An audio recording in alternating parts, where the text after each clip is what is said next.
Good afternoon, Doc Abante. Good afternoon, classmates. I'm going to present to you about the electronic commerce or e-commerce operation. Before we proceed, let me tell you what is e-commerce, how does it connect with the e-business, and how do we identify those transactions. When we say e-commerce, it refers to performing online commercial activities, transaction over the internet. As an example of e-commerce are online retailers like Amazon, Flipkart, Mantra. Here in Philippines, we have the Shopee, Lazada, other seller digital goods like ebook, online services, and many more. While in e-business, it refers to performing all type of business activities through internet. To identify the e-commerce and e-business once again, e-commerce perform online commercial activities, e-business performing all type of business activities through internet. E-commerce is a narrow concept, a subset of e-business. While the e-business is a broad concept and it's considered as the superset of e-commerce. The e-commerce commercial transactions are carried out in e-commerce. E-business transactions are carried out in e-business. So e-commerce is limited transaction. E-business is broad transaction and not limited.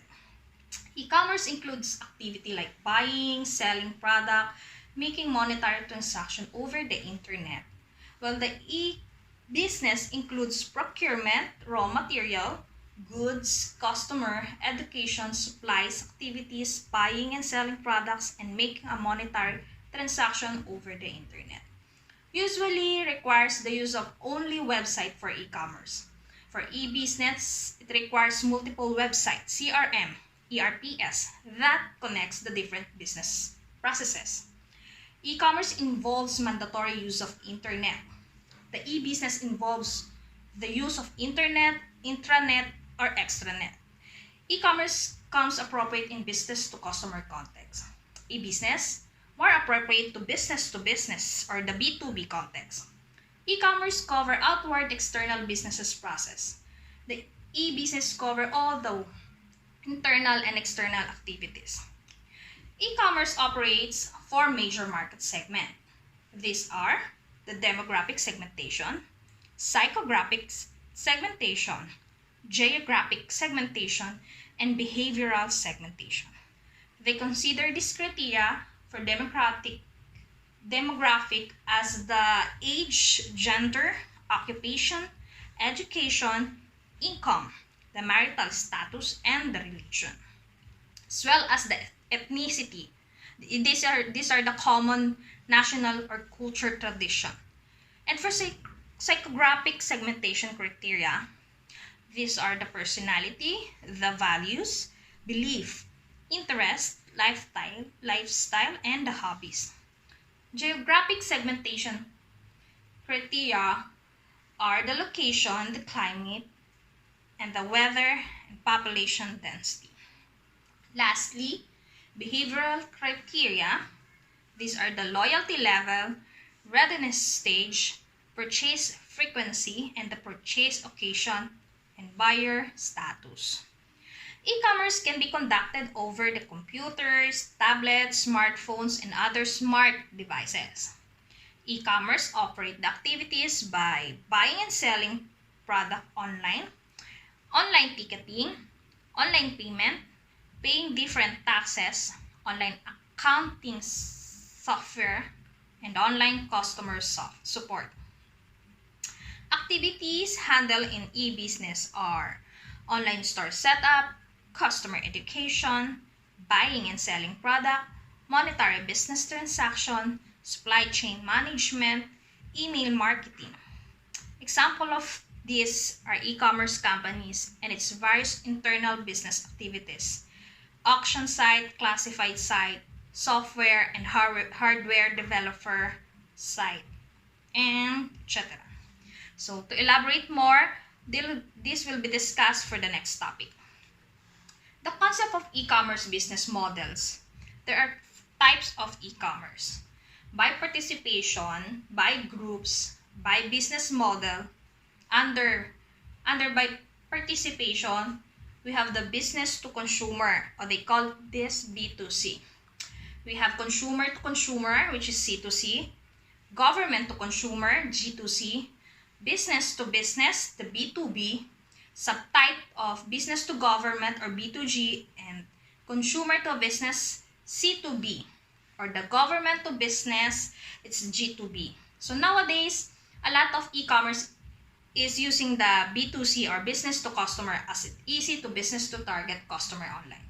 So businesses are able to put their product online, allowing the customer to purchase the product in the comfort of their own and saving some precious time. Customer to customer, remember that you bought a shoes. You realize when you are at home that it will not fit exactly to you.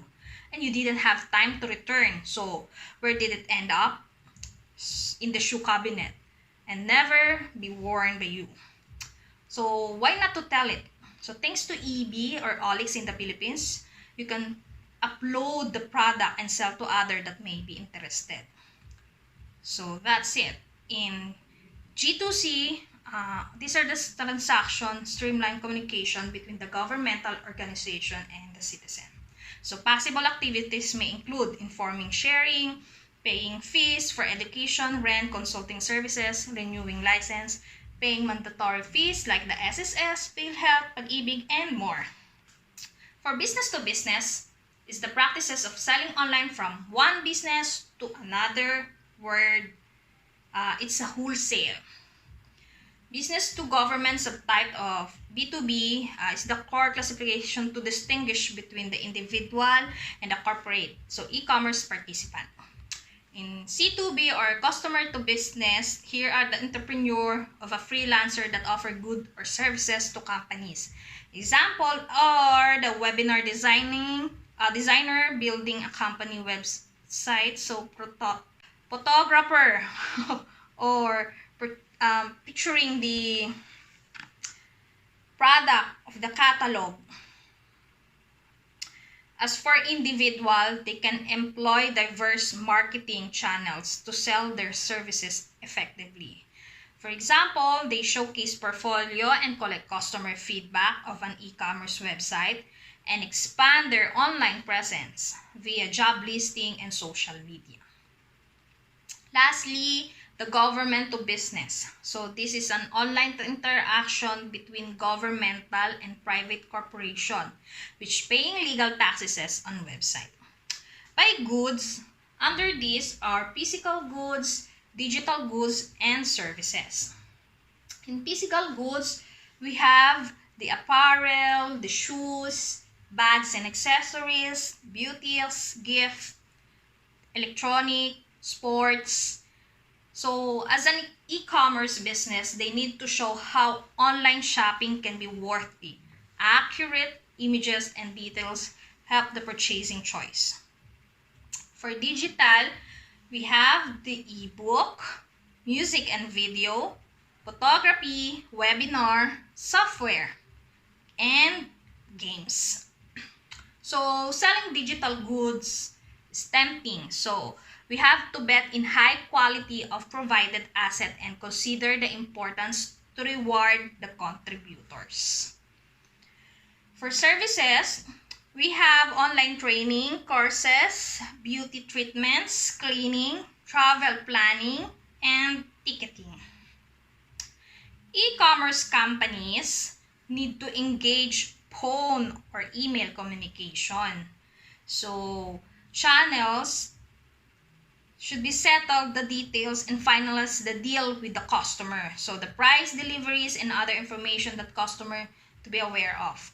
So here, the nature of services impact a number of business aspects.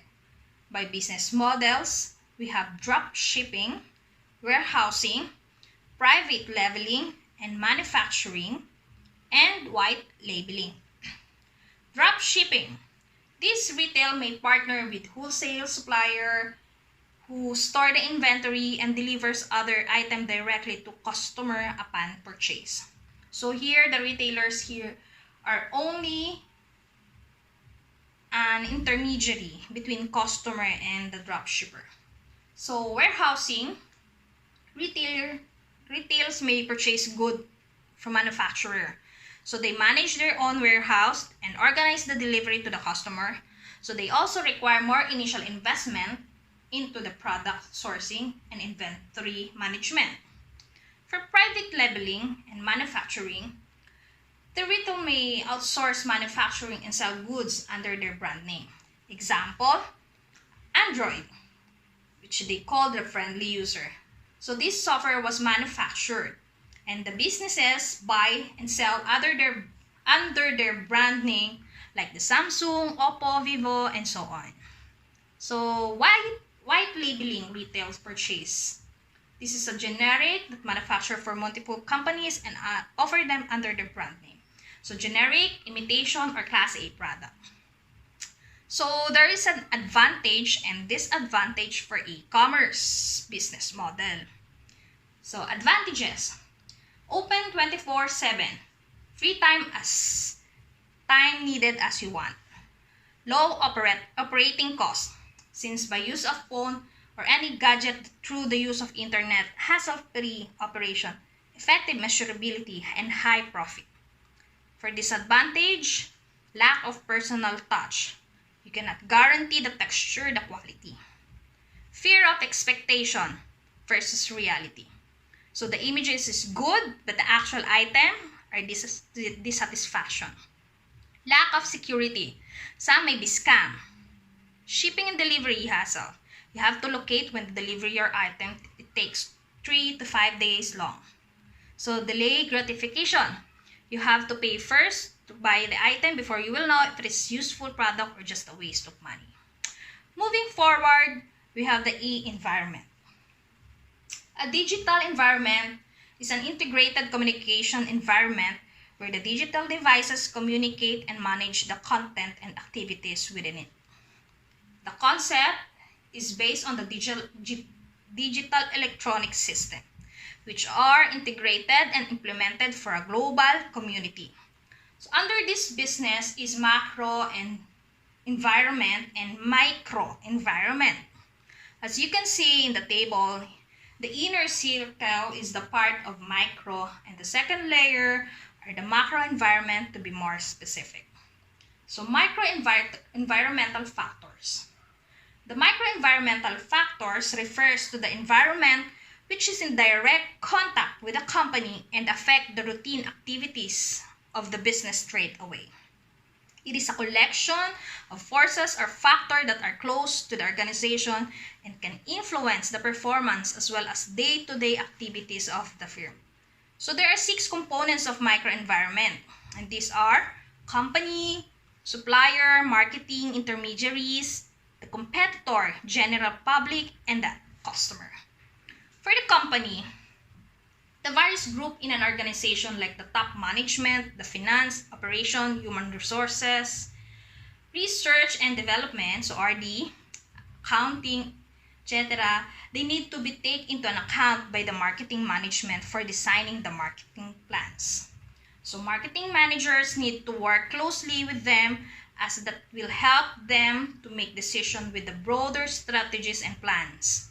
With the marketing team taking the lead, other departments like manufacturing, finance, legal, human resources, teams takes the responsibility for understanding the customer needs as well as creating the customer value. For suppliers, the suppliers are an important part of the organization.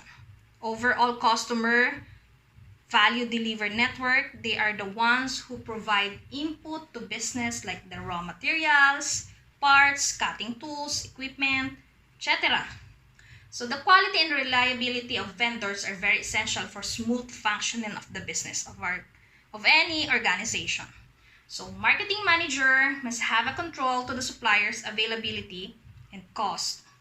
Any shortages or delay of supplies in terms of natural disaster or other event can cause damage to the sale in short run and lead to customer dissatisfaction in the long run.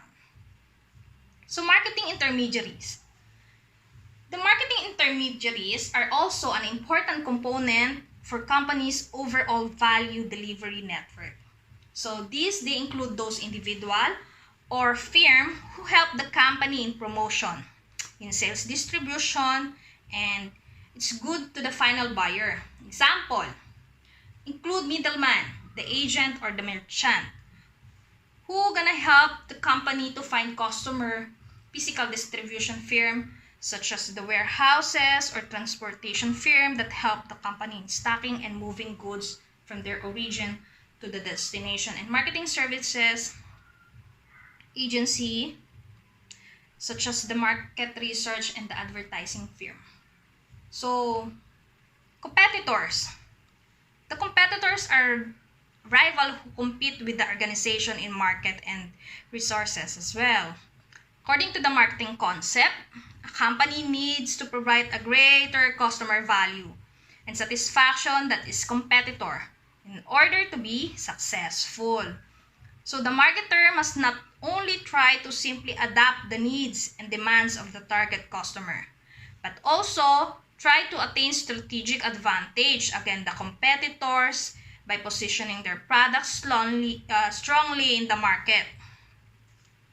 For general public, the public refers to the group of people who have an actual or potential interest in companies.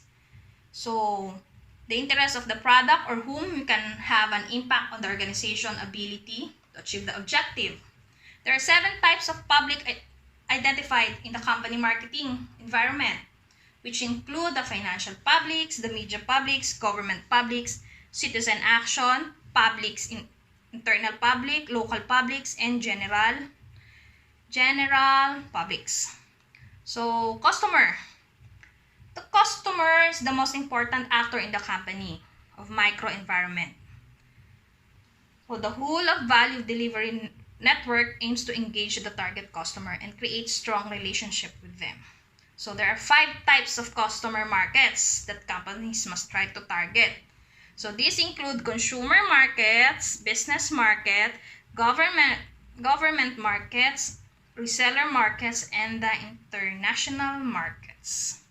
So, moving forward, macro environmental factors. So, in macro environmental, it refers to the major external and uncontrollable factors that influence the decision making of an organization. So, as a company does not operate alone in its business environment, but operates in a large context, it comprises of forces that provide opportunities, but at the same time also pose threat to the company. 6 components of macro environments are demographic, economic, natural, technological, political, and cultural environment. So in demographic environment, it can be defined as the study of human population in context of size, density, age, location, gender, race, occupation, and other statistics. So the mention that I said earlier, so the marketers have the special interest in the demographic environment. It's because they consist of people that are driving force for development of marketers. So these large and diverse demographics offer both opportunities as well as challenges for businesses. For economic environment, the economic environment consists of factors that can affect consumer purchasing power as well as the spending patterns. As an example, it is not advisable for a company to start exporting its good to a country before having examined the citizens' spending patterns. So important economic criteria include the GDP, GNI, the import duty rate, unemployment, inflation, spending patterns, as well as the disposal of personal income. So natural environment. It refers to the natural resources or the physical environment. These are required as input by marketers or which is affected by the marketing activities. So the ecological condition we have to become is crucial factor to consider as the environmental concern that have grown strongly in the recent years. So example is the air, water pollution, the floods, drought, landslide, etc. For political environment, the development in the political environment will strongly affect the marketing decision. So this involve the laws, the government agency, as well the pressure of the group that can influence or give constraint to the various individual or organization in a given society. For cultural environment, the cultural environment links the factor which affect the basic value, the preference, the perception, and behavior of the society. So the organization needs to understand the culture belief and the practices that prevalent in society for marketing decision making. So failure of companies in understanding the foreign culture can lead to many cultural blunders. For example, a symbol having a positive meaning in one culture can have a negative meaning in some other culture.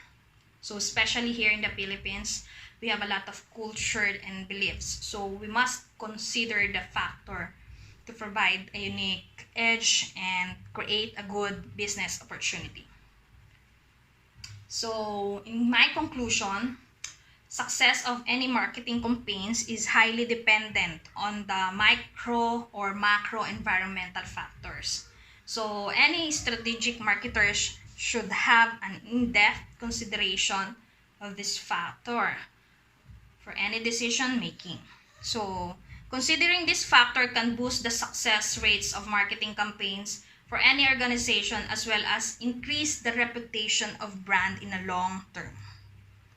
An e-business strategy defines a long-term plan for putting in place the right digital technology, or for the company to manage its electronic communication with all partners. So, the internal through the intranet and external through the customer, suppliers, and other partners. So, why strategy is important in e-business? Small or medium-sized enterprises that adopt an e-business model must often make significant changes in their business processes and in the way they interact with the customer and suppliers. Failure to plan for these changes could threaten the existence of the enterprise, which is why strategic planning is so important. While in business, virtual world is conducted much like it's in the physical marketplace, there are some distinct differences. So in order to grow an e-business and help it to succeed, there are a number of strategies in a small business owner can employ. So falling behind the time in this rapid changing, it can may risk your company's success in the virtual world. As an example of e-business strategy, social media strategy. Social media is quickly becoming an important focus for solid e-business strategy. An example of good social media e-business strategy model would include setting up a Twitter account and a company blog. So the blog is used to bring readers useful information related to the product or services the company may offer. Twitter. So it used to notify followers of this new information and interact with the relevant entities and individuals. Social media is the best use as a passive source for generating sales. So the primary focus should be on the relationship between the providing useful information, not on the hard selling. For example, a company that sells athletic shoes may be launching a new product in the near future. So this company could use social media site to share informative articles on the benefit of wearing the proper shoe for specific sports activities, or entertaining articles on which celebrities wear which shoes. The key is to make the content useful to your target customer. So the product will then sell itself. Content marketing can be extremely effective. We also have the e-business advertising strategy. There are many ways for an e-business to advertise. One example of an advertising strategy for an e-business would include the use of pay-per-click advertising, TikTok, TokTok, like that. The company would need to come up with a list of keywords related to their product or services. Test the popularity of this keyword and then use the best one in its pay-per-click and campaigns. So this is an ideal way to reach a target audience that is already searching for what the company has to offer. For example, a small business owner has a new ebook on making money at home. He would select keywords such as making money, wealth, or passive income. So these ads would link to the landing page for a new ebook that contains sales copy, to convince the visitor to purchase the product. So in e-business growth strategy, business that don't grow run the risk of remaining stagnant, and the same is true in the virtual marketplace. An e-business growth strategy might include taking advantage of new marketing opportunities to target a large audience for their product, or creating an affiliate marketing program from your product services. This is a low-cost way to build a powerful sales force. So, the affiliate only get paid if they make sale, and the company is not out any money for the promotion, the product, or the services. For example, again, a company that sells a virtual product such as a self-help ebook could offer their affiliates 25% of sale. Nag-sale sila usually. Lazada, always on sale, payday. So, they should provide their affiliates with the ads, banners, sales copy, and other helpful materials to get started. The affiliates then places the ads and send customer to the main company where they make their purchase. So the affiliate gets 25% of the sale and the company gets 75%. So the upside is the company isn't actually spending anything on the advertising and the affiliates are doing all the work. Meanwhile, entering the new markets with the ability to reach a global audiences. E-businesses need to include a strategy for exploring the new markets. So whether it is selling back stocks at a discount or finding a new target market for a new product. So with the use of the internet in a variety of ways to reach the consumer, this strategy should include the use of social media and quality content in order to build a strong foundation for the new market to be used. So if your company has a large amount of beach towels that haven't moved, for example, instead of writing off the loss, you can offer them for sale on eBay. So at a discount price and avoid losing money. So that's all of my report. Thank you for listening. Hope you learned something and have a good day.